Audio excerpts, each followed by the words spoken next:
Hello everybody, in this tutorial I'll show you how to get batteries in Scrap Mechanic. I'll show you how to get the blueprint, to craft them, and where you can get them early in game. The first option is to find a desert biome and find these jumping robots.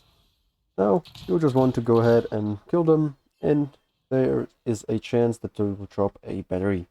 As you can see, I found 5 batteries from one robot. Now to craft them, you'll need to do is to complete the Grow Lab 3 and bring some bananas to this hideout once you grow them, and then just use the delivery button, go to the hideout, and as always just click on the deposit right here, and this is going to unlock the battery recipe. Now you can craft the battery inside of the craft bot from some metal block level 1's glow, which you can get from glow bugs, or when they eat cardboard they are going to produce glow, and chemicals you can get by finding a chemical pond and pumping it up with a vacuum pump.